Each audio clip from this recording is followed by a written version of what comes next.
Now second is the inverse part. Okay. Now we have gone through the converse. Now we are on the inverse for the conditional statement. Now definition.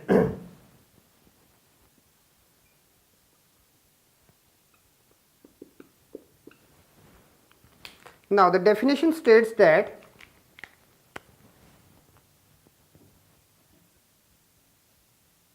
the inverse of a given conditional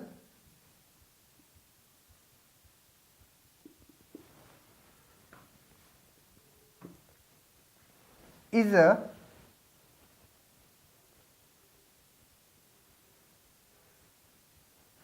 a new conditional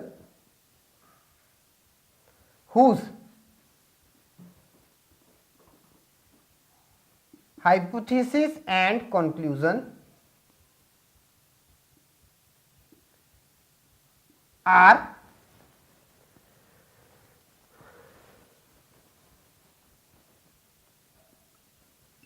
negation of original hypothesis and original conclusion.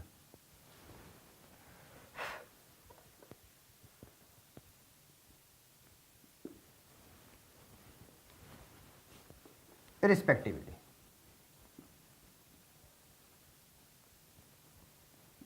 Now P implies Q. To this what we can write it? If P then Q. Okay. Now the converse part, sorry, not converse, inverse.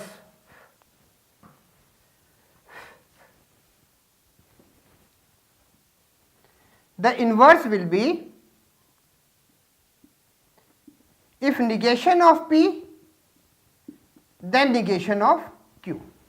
Okay. And this follows, this goes for the negation of P implies negation of Q. Okay. Now let us go for the truth table.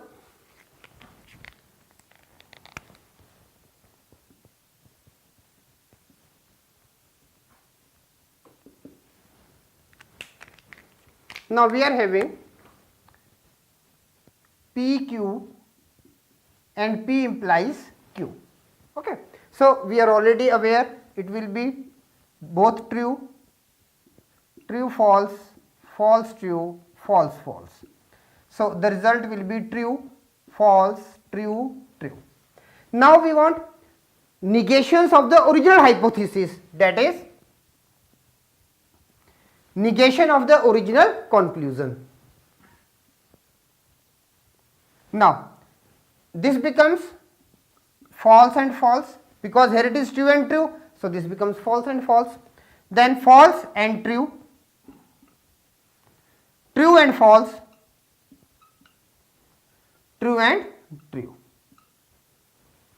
Okay. So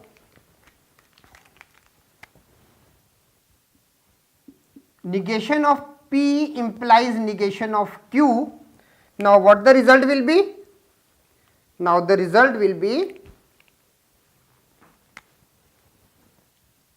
true, true, false and true. Okay.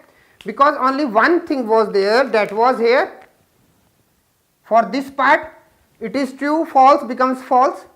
Now we are having true, false becomes false. Earlier it was here, now it is here. This is here, this goes to that side. Okay. So now let us go with an example.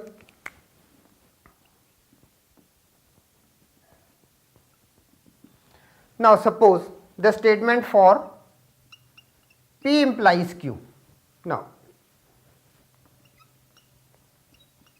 if the animal is a bird, then it has wings. What the inverse will be?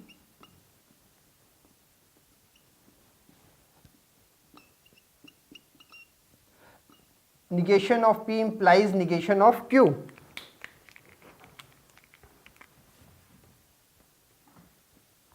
If the animal is not a bird, then